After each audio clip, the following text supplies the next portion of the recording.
icyo gihe ubundi igihugu gifite ukuntu kigira umubano n'ikindi gihugu. Ni igihugu nicyo kigena ngo ndabana n'uyu ndakorana n'uyu, ariko bigeze mu nzego za gisirikare waba ari umubano ukomeye cyane ushingiye ku bikorwa bya gisirikare, niko nabivuga.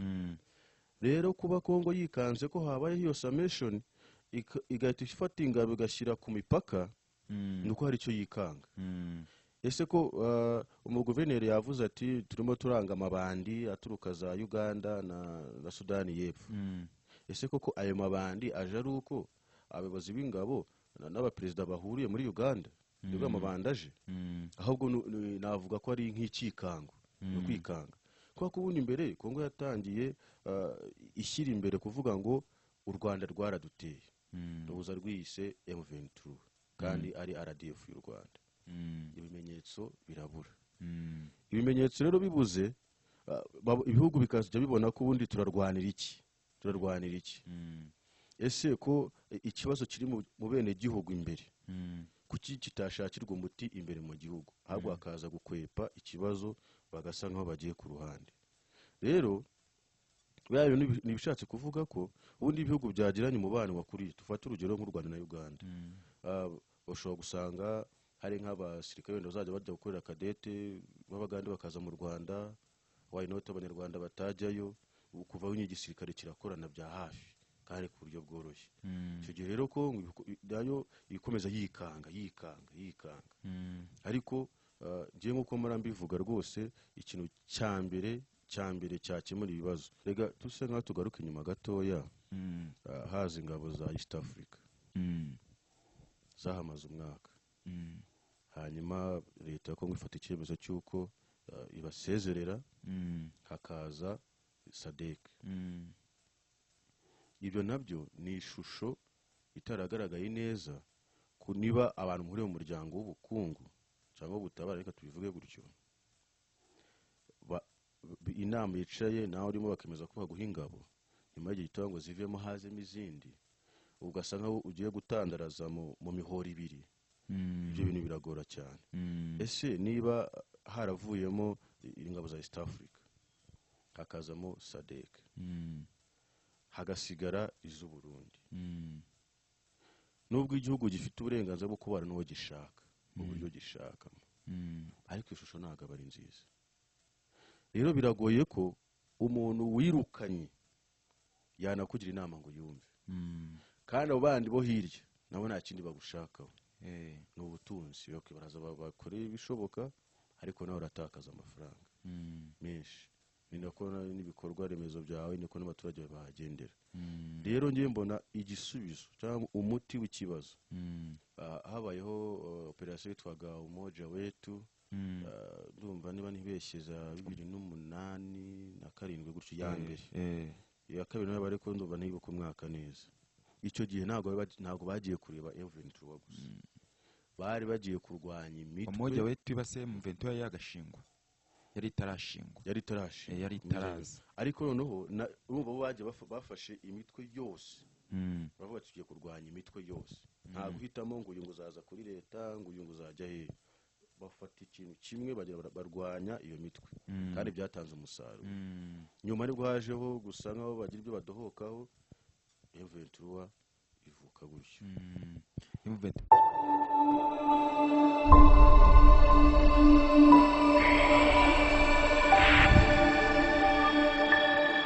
MPO TV. Yes, twongeye kuba ikaze kuri MPO TV, by'umwihariko abantu mukomeje kugenda mubana natwe, by'umwihariko wakanze subscriber nawe utari wayikanda, tuguha ikaze mu kiganiro. Nkuko bisanzwe imbere ya screen twishuhuje n'abazadukurikirana bose, kuko abashyashya ni ingenzi kandi turanabakunda cyane. Nkuko bisanzwe uyu munsi wadutegura iki mu ijisho ry'ubusesenguzi? Tukuzi nk'umusesenguzi hano kuri MPO TV, watuzaniye iki uyu munsi? Cyane ndashaka ko twibanda mu gihugu cy'abaturanyi cya Kongo Kinshasa. Hari amakuru menshi agenda avugwayo, hari ibyo twagiye tuvugaho, kandi umunsi ku munsi amakuru akomeza kugenda yisuka, kandi niko badukurikiye bakeneye kumenya amakuru y'impamo kandi yizewe. Nta handi rero byava, ni kuri MPO official, ni kuri MPO TV. Twagiye rero muri Kongo hamaze iminsi hari hameze nk'ahari agahenge cyangwa imirwano idakaze cyane nk'uko bisanzwe. Mu ijisho ry'ubusesenguzi ubona intambara ishobora kuzaza ikaze birenzeho cyangwa igiye kurangira mu buryo bumwe cyangwa ubundi? Ikigaragara cyo intambara ahubwo ntabwo twavuga ko yari ituje, ahubwo iri kugenda isa nk'aho twavuga ko ihindura ishusho.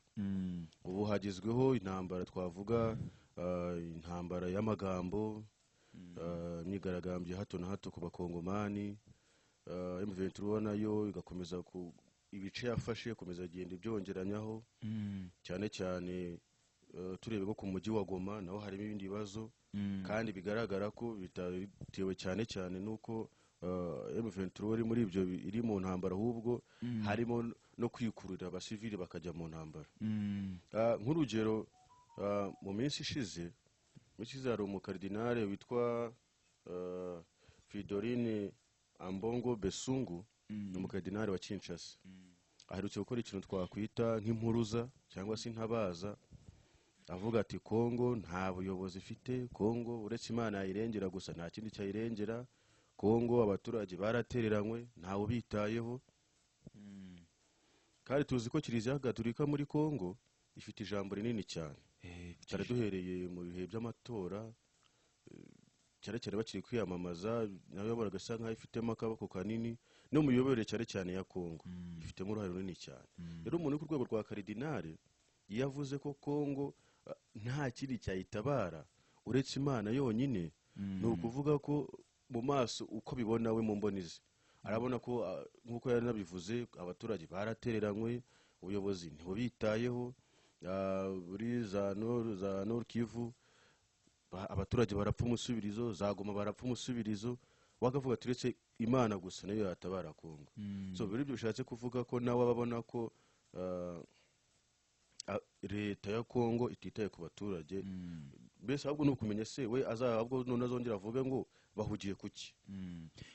Nk'uko wenda byakomeje kugaragara ko Kiliziya Gatolika muri Kongo yabaye nk'igikoresho cya leta, mu buryo bwo gutangaza amakuru bashaka. Twabibonye nko mu gihe cy'amatora, bisobanuye ko noneho uwo mukardinali yatangiye kwerura ngo ashyire ukuri hasi hanze ko ibintu bigaragara. Yego, nicyo bishatse kuvuga.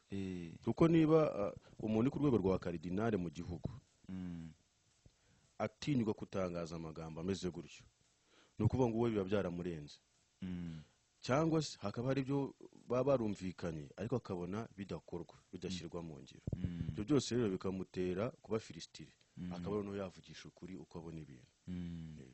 None niba yavuze amagambo akavuga ukuri kandi akavuga ku bintu bitashimishije bamwe mu bayobozi ba Kongo, bishatse kuvuga iki kuri ya mukardinali? Ntibishobora kumushyira mu kangaratete cyangwa gushyira ubuzima bwe mu kaga? Biragoye kuko uriya n'umuntu ufite immunity ihagije.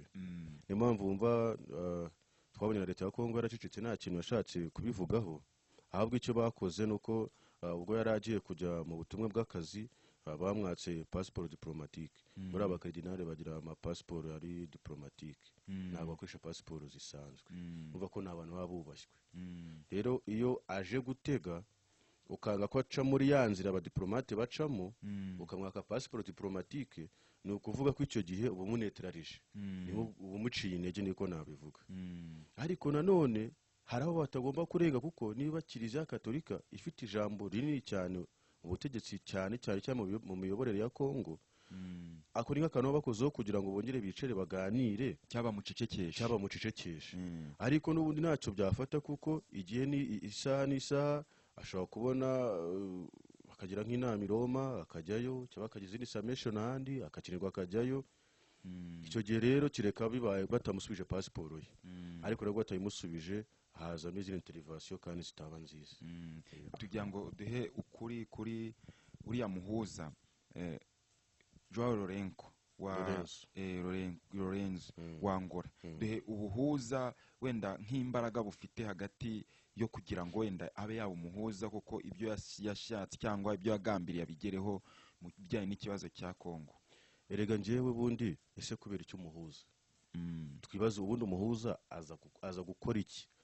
ni iki kimuzana mu gihugu cyangwa mu bihugu aje guhuza iki. Ubundi umuhuza akenerwa iyo aje guhuza ibihugu birenze kimwe bitumvikana, cyane cyane twavuga biri muri confrontation direct, ibihugu biri kwatakana mu ntambara, nibwo hakenerwa umuhuza. None se Kongo irakenera umuhuza ihuza nande?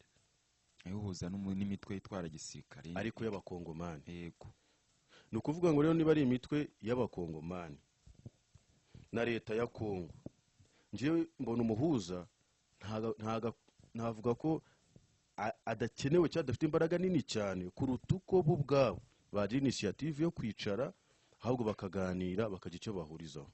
Reka dufate urugero rutoya, uretse ko si n'urugero kuko ni ibyabayeho.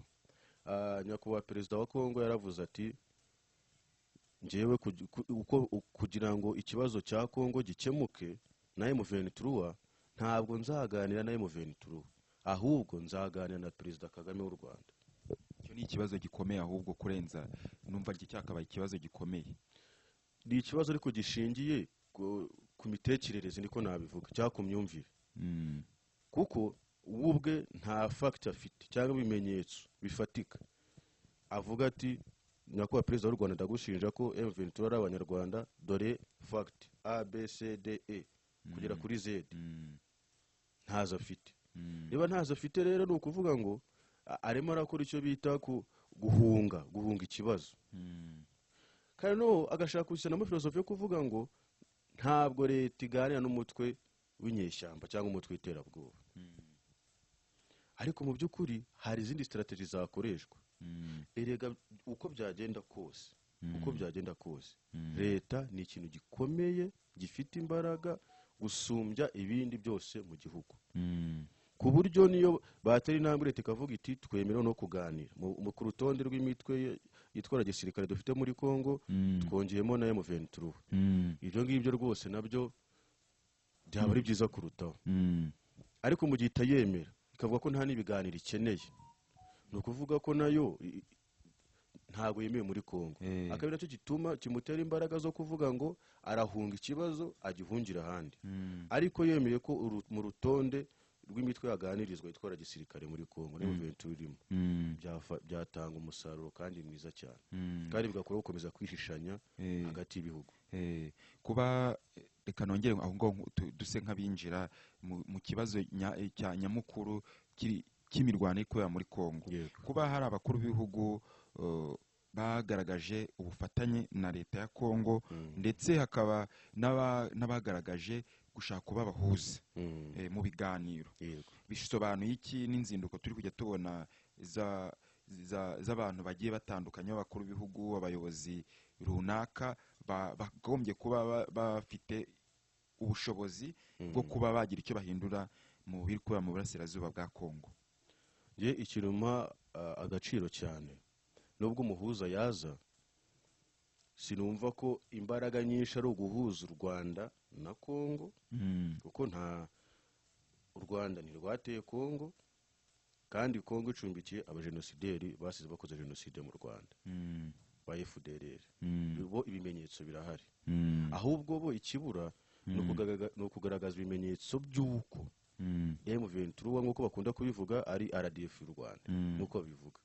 Ariko mu by'ukuri kuko nta kimenyetso, niyo mpamvu n'umuhuza ikintu yakora ntabwo yaza guhuza u Rwanda na Kongo kandi umva ibimenyetso ntabyo. Gusa ahubwo niyo yaza guhuza yababwira ati okay, ya FDLR mufite muyisubize, muyishyikiriza u Rwanda, abahanwe, abasubizwa mu buzima busanzwe basubizwa mu buzima busanzwe.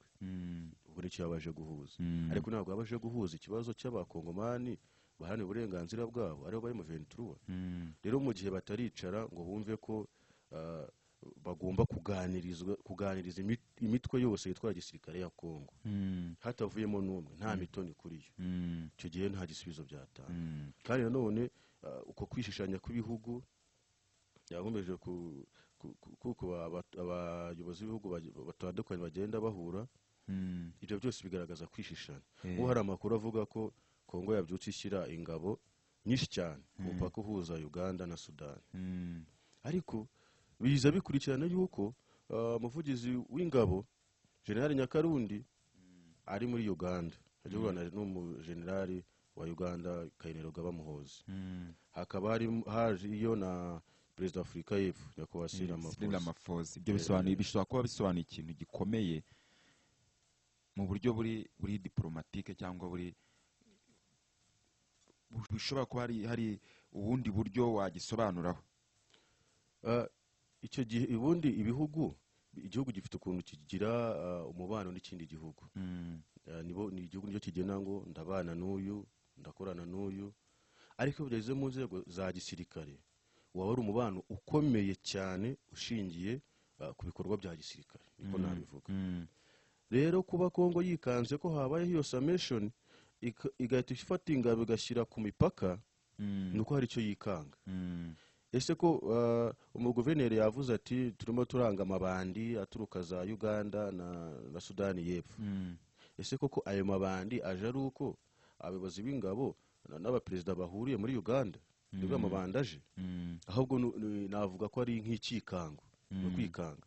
Kwa kubundi imbere Kongo yatangiye ishyira imbere kuvuga ngo u Rwanda rwaraduteye, ruza rwiyise M23 kandi ari RDF y'u Rwanda. Ibimenyetso birabura. Ibimenyetso rero bibuze, ibihugu bikazajya bibona ko ubundi turarwanira iki. Ese ko ikibazo kiri mu bene gihugu imbere, kuki kitashakirwa umuti imbere mu gihugu, ahubwo akaza gukwepa ikibazo bagasa nkaho bagiye ku ruhande. Rero nibishatse kuvuga ko ubundi ibihugu byagiranye umubano wakuriye. Tufata urugero nk'u Rwanda na Uganda, bashobora gusanga hari nk'abasirikare wenda bazajya bajya gukorera kadete b'Abagande bakaza mu Rwanda, why not abanyarwanda batajyayo, kuva w'igisirikare kirakorana bya hafi kandi ku buryo bworoshye. Icyo gihe rero ko nayo ikomeza yikanga. Ariko ngiye nk'uko mbivuga rwose, ikintu cya mbere cyakemura ibibazo ni ukucira ku meza magari abantu bakaganira. Tugendere kuri ibyo ngibyo byaho ngaho, bisa nkaho hari n'umusesenguzi cyangwa se umuntu uzobereye mu bya politike yo mu burasirazuba bwa Kongo, bamwita John Steams, yatangaje ko ngo kugira ngo intambara ya Kongo izarangire ari ibintu bizatwara imyaka n'imyaka.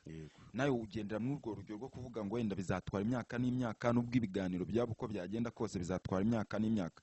Niba bitatwara imyaka n'imyaka, byafata iki kugira ngo iyo myaka igomba kuzaba myinshi kugira ngo intambara ibe yahagarara mu burasirazuba bwa Kongo cyaba ari nk'ikihe kugira ngo byihute? Erega uko igihugu gishaka gukomeza kujya kigwizaho abanzi b'imbere mu gihugu, niko no kugira ngo ikibazo gikemuke gifata igihe kinini cyane. Reka dufate urugero nk'uko tukiri muri Kongo. Kongo habarurwa imitwe irenga 300 yitwara gisirikare, no ni inyeshyamba. Ariko kuri urwo rutonde nta M23 irimo. Hari imitwe nka za Maimai Nyatura, za Wazalendo n'izindi zabaye abatoni kuri leta. No kuvuga ngo bakorana na leta bya hafi. Uko biri kose hari ukuntu bayicaye baraganira bavuga bati wowe Maimai, wowe Wazalendo, wowe nande tuzaguha ibi, nawe dukorera ibi. Ubu M23 uri ku ruhande. Ubwo noneho hari igihe kizagera iyo M23 nayo wenda nabo bakavuga bati ariko nabo bitwara gisirikare, nabo noneho twakanira bakemera ibiganiro nayo, baretse kuyitwerera ikindi gihugu, bakemera ibiganiro nayo, niyo bakayemerera tuzabaha ibi. Noneho bikaza kuba ngombwa ko harimo bamwe batabona ibyo bashakaga byose kandi babonere ku gihe, hakongera hakabaho kongera kwigumura. Urumva ko igihe bifashe kugira ngo bemere ko M23 nayo yajya mu mitwe iganirizwa, bifashe igihe ahiziye ibyo bayemereye. Request baye nini cyane, hari ibitabonetse, hari ibibonetse, ugasanga nyine bifashe iyo myaka ibaye myinshi. Ariko ari ibintu bikozwe mbere, bose bagafatwa kimwe, bakaganirizwa kimwe, ntago imyaka yaba myinshi. Noneho niba wenda byagenda gutyo kugira ngo ibashe intambara ihagarare, harabura iki? Niba harimo abigiza nkana bakagombye kuba ikibazo kireba ubwabo kandi bakaba aribo bigiza nkana, bizasaba ko abantu babanza kujya gushyirwa ku ruhande cyangwa bizasaba ko bahindura imyumvire. icyo ushoreje nicyo gisubizo cyo guhindura imyumvire. niba dufata urugero habayeho operasiyo yitwaga umoja wetu, ndumva niba ntibeshye za 2008 na 2007 gutyo ya mbere. iya kabiri nayo ariko ndumva ntibuka umwaka neza. icyo gihe ntabwo bagiye kureba M23 gusa, bari bagiye kurwanya imitwe. umoja wetu ibase M23 yagashingwa, yari itaraza. ariko noneho urumva bo bagiye bafashe imitwe yose, bavuga tugiye kurwanya imitwe yose, nta guhitamo ngo uyu nguzaza kuri leta ngo uyu nguzajya he. bafata ikintu kimwe barwanya iyo mitwe, kandi byatanze umusaruro. nyuma ariko hajeho gusa nkaho bagira ibyo badohokaho, M23 ivuka gutyo. umwaka hagati yo muri 1996 ndetse na 2003, kuko yadutse kubwo kutumvikana hagati yabo bitaba bari mu bwoko bw'abanyamurenge n'abakongomani baboye ikizahirwe. none niba ibihugu by'akarere, ubwo nituvuga ibihugu by'akarere turumva u Rwanda, twumve abarundi, twumve Kenya, twumve na Tanzania, abo bafite uruhare kugira ngo wenda umutekano ugaruke muri Kongo. niba wenda hari icyo basabwa, baragikoze, wenda ibyo Kongo yo nayisabwa bari byo bidakorwa, niba batarabikoze ubona habura iki? rega tuse nka tugaruka inyuma gatoya. haza ingabo za East Africa zahamaze umwaka, hanyuma leta ya Kongo ifata icyemezo cy'uko ibasezerera, hakaza SADC. ibyo nabyo ni ishusho itaragaragaye neza ku niba abantu muri uwo muryango w'ubukungu cyangwa ubutabara, reka tubivuge gutyo, inama yicaye nawe urimo bakemeza ko baguha ingabo, nyuma y'igihe gito ngo zivemo hazemo izindi, ugasa nkaho ugiye gutandaraza mu mihoro ibiri. ibyo bintu biragora cyane. ese niba haravuyemo ingabo za East Africa, hakazamo SADC, hagasigara iz'u Burundi, nubwo igihugu gifite uburenganzira bwo kubana n'uwo gishaka mu buryo gishakamo, ariko ishusho ntabwo aba ari nziza. rero biragoye ko umuntu wirukanye yanakugira inama ngo yumve, kandi abo bandi bo hirya nabo nta kindi bagushakaho, ni ubutunzi. baraza bakoreye ibishoboka, ariko nawe uratakaza amafaranga menshi. ni nako n'ibikorwa remezo byawe, niko n'abaturage bahagendera. rero ngiye mbona igisubizo cyangwa umuti w'ikibazo ni uko leta ya Kongo yavuga iti dore urutonde rw'imitwe itwara gisirikare, nta n'umwe usigaye, nta mutoni kuri leta, nta mwanzi kuri leta. bicare hamwe ku meza amwe baganire, kuko leta ni umubyeyi. uko wakwigira kose, witwaza intwaro, wigira ikihebe, wigira iki, leta ni leta. ugomba kuyubaha. leta yashyizweho n'abaturage, ugomba kuyubaha. rero bicaye ku meza biganira hamwe, ntekereza ko bitakwanga. tugendeye ku wamubanjirije uriya Joseph Kabila, mu bintu byatumye abakongomani benshi batamwiyumvamo cyane, harimo ikibazo cy'umutekano muke mu burasirazuba bwa Kongo. icyo kiri mu bintu byatumye benshi batamwumva, bakumva ko amaze igihe ku butegetsi kandi nta n'ikintu abamariye. ntibishobora kuzaza no kuriya wamukurikiye Antoine Felix Tshisekedi. none se tugarutse kuri icyo kibazo, ku butegetsi bwa Kabila, Tshisekedi yabagahe? yari mu mahanga, yabaga mu Bubiligi. hariho se ari we umupozi ukomeye, rero Tshisekedi. biriya rero ni ibikwereka ko politiki ifite ukuntu ikinwa, ifite ukuntu igenda mu murongo wayo. kuko ntibizagutangaze ko abantu baba bicaye ku meza baganira baseka, ariko munsi y'ameza bakandagirana amano yashyushye, umwe akandagira undi ati, kandi ubona ishusho igaragara gutya bishimye rwose baseka.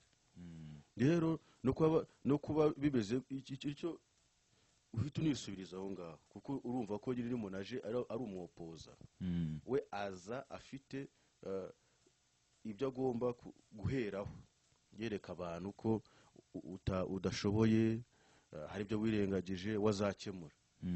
Nose ko yaje aribyo ashyize imbere, hakemutse iki? Ahubwo byariyongereye. Ahubwo tugende wenda no kuko no ku bushobozi bwa Kisekedi, Kisekedi ntago yarafite ubunararibonye bwo kuba yaba perezida, ahubwo bagendeye ko kuri se ise yarakunzwe n'abakongomani benshi bavuga ati wenda kuva agiye apfuye umuhungu we ashobora kuzaza agakora byose yari gukora. Ni mw'ubwo buryo ko nta n'ubunararibonye Kisekedi yafite muri politiki. Bizaje niba bimeze bityo nta bunararibonye yarafite, ubwo ntibyaba ngombwa kwenda muri bariya batavuga rumwe, bariya n'ubushyamane buri kugenda bwiyongera, ntibizaba ngombwa kwenda bisaba ko bamwigizayo habayeho kumukorera kudeta. Erega we ikintu kimugoye ni ikintu kimwe, kandi nawe agiramo uruhare. Burya manda y'imyaka 5 biragoye ko waba ukuyemo abakoranye n'uwo wasimbuye bose. Biragoye ko waba usibye mu matwi cyangwa mu bwonko bw'abaturage uwo wasimbuye mu myaka 5 gusa. Bisaba ngo uzukore bihagije hamwe buri wese ayibona, kandi mu myaka 5 biba bigoye. None nk'umuwaje nta bunararibonye buhagije afite, nicyo kintu kimugonga mbere na mbere, ku buryo ntago abasha gusiporota imyumvire y'umuntu. Uyafitiye imyumvire tuyihuze gute, tuyibyaza umusaruro gute, ibyo bikakomeza kumugora. Rero bikomeje gutya, nibikomeza gutya ejo kuva ngo havutse umutwe, ejo kuva ngo ababigaragambije, ejo kuva ngo abagize gute, bizashya bishyira kudeta. Nubwo atari demokarasi twifuza muri Afurika, dushaka ko perezida manda watorewe nizirangira ku gihugu icyo ari cyo cyose wicara rwose uhabwe icyubahiro, hazeho abandi, ariko ubutegetsi buhinduka ariko nta maraso amenetse, nta kaduruvayo, nta kintu demokarasi twifuza muri Afurika. Ariko niba abaturage aribo bamutoye akaba atabaha ibyo bamutoreye, bafite uburenganzira bwo kongera kumukuraho mu buryo bumwe cyangwa ubundi. Kuva barongeye bakamutora minizi ko bashima ibikorwa bye. Ntago hari itegeko se rishobora ko abaturage wenda bongera kuzuza bakavuga ati twebwe twagutoye ariko ntago tubona ibyo twagutoreye uri kubikora, ahubwo uri kutugira mu rwego kugira ngo wenda bahatangirika byinshi bakatora bakamukuraho bakamweguza. Iyo referendum yawe byo babyita impeachment, byabaho, ariko mu bihugu byacu bya Afurika rwose sincere speaking biragoye. Bisaba ibintu byinshi, bisaba izindi mbaraga, biba bigoye. Ariko gusa ntabwo twabyifuza, ahubwo turebe se icyagirira akarere akamaro ni iki. Niba byaba bikomeje kuriya muri Kongo, bizafata igihe kingana iki kujya wenda tuyibone yabaye nka Haiti, aho imitwe yitwara gisirikari ibirusha ingufu leta iriho? N'ubundi niho bigana. N'ubundi ikibazo no kumenya se ni igihe kingana iki. Ariko niba ushobora kuba uri perezida w'igihugu, ukumva ngo muri Kivu y'Amajyaruguru harimo imitwe irenga 100 mu gace kamwe, ese iyo mitwe niyishyira hamwe igafata ako gace kajya kugakontorora, cyangwa iyo mitwe y'ubwayo ikishyira hamwe, bizaba ikibazo kuri leta. Ni hamwe izajya igashiduka imitwe yitwara gisirikare cyangwa iterabwoba irushije imbaraga leta. Kubera iki? Naye irajya muri ayo mashyamba, kandi tuzi ko Kongo ifite imitungo kamere myinshi, hari amashyamba, hari amabuye y'agaciro atandukanye, nabo rero ibice bafata ntabwo biri kure y'aho ngaho. Urumva umutwe w'iterabwoba ufite amashyamba, ufite amabuye y'agaciro, ufite abaturage, ntabwo wawukizwa n'iki? Rero icyo bagomba gukora ni ugufatira hakiri kare bitaragira aho ngaho. Niba ari ukurandura imitwe yose bayirandure, bagiye mu masezerano cyangwa se bakoresha izindi ngufu, ariko bayirandure yose. None bayireka igihe kizagera. Nk'ubu se ubwiwe n'iki niba hari imitwe nk'icumi yometse kuri leta? Ubwiwe n'iki kwindi isigaye tari kuvuga tari ko se M23 yo twayiyunzeho? Ugasanga nyine nuko birigera bihindura isura. Niba twarakomeje kumva M23 ivuga ko intego yayo atari ugufata umujyi wa Goma, Yego. ariko ikaguma iwuzengurutse. Hakongera tumaze iminsi turi kubona iyicwa ry'abantu bya hato na hato mu mujyi wa Goma, ihohoterwa ry'abagore bari kujya bafatwa ku ngufu, bikozwe n'abawazalendo. Ntibizakurura M23 kuba yafata umujyi wa Goma mu buryo nayo itari yarapanze, bitewe no kugira ngo abo ngabo bahohoterwa ibashe kubarindira umutekano. Niho bigana. Niho bigana cyane cyane ko Goma yo iri muri danger, ibibazo bikomeye. Ariko byose biturutse kuki gufata umutwe witwara gisirikare cyangwa se gufata umusivili tugiye kuri wazalendo ukamuha intwaro, ni ikosa rikomeye. Noneho Goma ahantu hari ibibazo bikomeye cyane kurutaho, Goma ntiwamenya ngo harimo intwaro zingana zite. Harimo intwaro nyinshi cyane, uko zagiye zirekurwa zijya muri abo basivili, niko wena hari wafashe byakavuga ati na muri umuntu reka mushyire indi nawe yibitse ku musego, niko wajyanye akavuga ati kamenye ibitse byo gufata indi. Harimo intwaro nyinshi pe ku buryo bigoye kuzikontorora. Niyo mpamvu bashyizeho n'itegeko ravuga bati nta muntu uretse umuntu uri mu kazi, nta muntu wemerewe kugenda n'imbunda mu mujyi wa Goma, uretse umuntu uri mu kazi wifitiye igipapuro. Ariko icyo ibyo ngibyo bije nyuma yuko bigaragaye yuko Goma kuyikontorora binaniranye. Kubera iki? Irimo intwaro nyinshi cyane, nyinshi.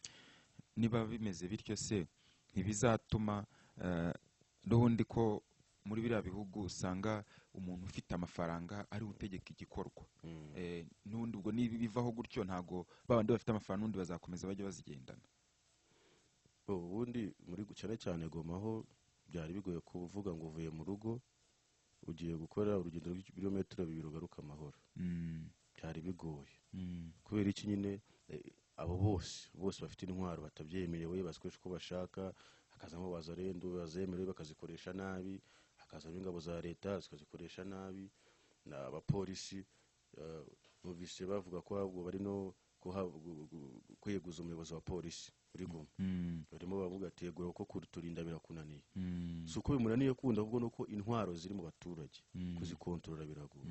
So rero no kuvuga ngo niba amakosa aragaragaye ko bafasha abasivili bakabaha intwaro, ahako bashaka kurubakosora vuba cyane rwose, bibafata imbaraga ariko bashaka kurubakosora. Ariko buriya ngo guha intwaro abasivili ni ikintu cyoroha, ariko kuzibaka ni ikindi kintu kigorana, kuko harimo abazihisha. Niba wenda biri kubimeze bityo mu mujyi wa Goma, umuyobozi wa polisi bashaka kumweguza, tukaba ntibyaba biri guterwa na bya bindi bya hato na hato umusivili kujya agenda agatanga amabwiriza ku nzego za gisirikare cyangwa ku nzego z'umutekano, nta bumenya bufite, nta myitozo ya gisirikare afite, bikaba wenda ari byo biri kunaniza abo bantu bagiye batandukanye turi kugenda twumva. Icyo cyo rwose, icyo cyo nicyo. Kuko niba ufashe umusivili ukamuha intwaro, ese uramubwira icyambere ntabwo kontrol uko ayikoresha, gusa no kuyimuha ngo gende, we arayikoresha nyine ibijyanye n'imitekerereze ye nuko abishaka n'ibyifuzo bye. Hari hamwe utwumva ngo abagore basambanijwe, abana bafashwe ku ngufu, abahinze abantu baraza barabisarura, abantu barashwe bya hato na hato. Izo zose ni effect zo guha umusivili intwaro. Rero birasaba ko niba nabyita nk'umukwabo, niba nabyita nk'isaka ridasanzwe, bagerageze nubwo batazibona 100%, ariko nyinshi bashaka kuntu bazikura mu baturage. Kuko isaha n'isaha mu gihe umuturage afite intwaro ntiwakwizera umutekano. Niba bimeze reka wenda dusubire hariya uriya mubonano wa Ramaphosa nari uzinduka yakoreye muri Uganda. Kandi Ramaphosa buri afite ikintu kinini avuze hari mu burasirazuba bwa Kongo, kuko kugeza uyu munsi Afrika y'Epfo niyo ihagarariye cyangwa niyoboye iriya mutwe w'ingabo zagiye kurwana muri Kongo, uriya SADC. Bivuze iki? Kuko n'umukuru w'igihugu cya Afrika y'Epfo yagiye muri Uganda, bisobanuye ko agomba kuva muri Uganda abonanye na Perezida Yoweri Museveni. Kandi Museveni nawe bikaba byumvikana ko nawe ngo kuba aherereye mu gice cyegereye Kongo, nawe hari icyo avuze kuri umutekano uri muri Kongo. Wumva bari buze kuganira iki, cyangwa iki uruzinduko nyamukuru wa rujyanye Ramaphosa mu Uganda ari nkuru? Erega hariya haba umutwe witwa IDF naro. w'abagande uba muri biriya bice. So rero ntekereza ko ikintu cya mbere bavuganaho ni uburyo bashaka ukuntu n'uwo mutwe nawo bawutsinsura, kuko ujya kuvuga ngo wakoze ibitero muri Uganda ukagaruka, kuva ngo wakoze ibitero muri Congo kujya kwisubira muri ibyo bice byayo. Ntekereza ko ikintu cya mbere ni ugushaka igisubizo cy'uwo mutwe, kandi kuwubona rero ntago kubona ari ukwishishanya kw'ibihugu. Niba Congo yumvise ko yagiyeyo bakabyuka bashyiraho ingabo nyinshi cyane, ni ukuvuga ko ubwo nawe nta cyizere, niko nabivuga, icyizere kiba ari gikeya, kuko ntabwo kuvuga uruzinduko rwagiye ahantu wese wabyukiriza ingabo kubera iki, niko kwishishanya kw'ibihugu navugaga. Rero ikintu ngiye numva cyaba cyiza kiramutse kibaye, bahuye bose na perezida wa Congo bagafata igisubizo kimwe, bakavuga bati na IDF nayo igiye kwigwaho turebe ukuntu tuyihashya, M23 nayo tugiye kuyigaho tuyihashye, ya Wazalendo yabaye umutoni kuri leta nayo tuyihashye. Ntekereza ko byatanga umusaruro munini cyane kuruta uko igihugu cyaba kiri ahangaha cyishisha ikindi. Wakuvuga ngo abakuru b'ingabo bahuye byakomeye, uwo mukuru w'igihugu runaka yagiyeyo byakomeye, icyo gihe ntabwo byakunda rwose. Ndagira ngo mubaze ikibazo kimwe unaduha n'umusozo n'umwanzuro wenda uko ubona ibintu byakagombye kugenda.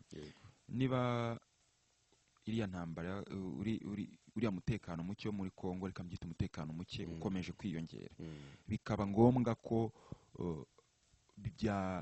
ibindi bihugu bikururirwa kuba byakwinjiramo, ubona byafata nk'igihe kingana iki, cyangwa ubona Congo yaba yakoze iki kugira ngo wenda ibindi bihugu bibashe kwinjira mu buryo bweruye mu ntambara ikuye mu burasirazuba bwa Congo? Rega ikintu cya mbere si ugushyira imbere intambara, ahubwo no gushaka amahoro mbere y'intambara, kuko uko byagenda kose nubwo ibihugu byose byakwemeza ko bigiye gufasha leta ya Congo bikishyira hamwe, biragoye ko wavuga ngo ukemuye ikibazo. Dufata urugero ku butegetsi bwa Kabila, ubwo yarwanyaga M23 kandi akanayitsinda, twumvaga ko byarangiye igiye, ariko nyuma yaje kugaruka. Kubera iki? Hari ubwo yatsindwaga, hari byasabwaga, iratsindwa, leta yavuga ati ko reka tukere tubikoraho, birangira uko babyumvikanye bitabaye, barongera bariregurupa, barongera bakora umutwe baratera. Cyo kuvuga ngo rero nta cyiza cy'intambara, ahubwo ikiri imbere ni ukuganira, bakagira imirongo migari bahurizaho, bagashaka igisubizo. Naho intambara yo ibihugu byakwishyira hamwe bakayirwanya bakayitsinda, ariko se nutsinda M23 Wazalendo yose uzayikoresha iki? Mayimayi se uzayigenza ute? Cyiza rero cyaba cyiza no kuvuga byago byajya hamwe mu kuyobora ibiganiro hagati y'abakongomani, nta n'umwe usigaye. Okay, urakoze cyane mu kiganiro tugiranye. Murakoze cyane. Ubwo nitugukenera hari ukuri wenda hari ibindi bigomba wenda kongerwaho, nabwo uzagaruka ubigeze ku bakunzi bacu. Murakoze cyane. Murakoze cyane kandi twifurije ishya n'ihirwe. Murakoze namwe.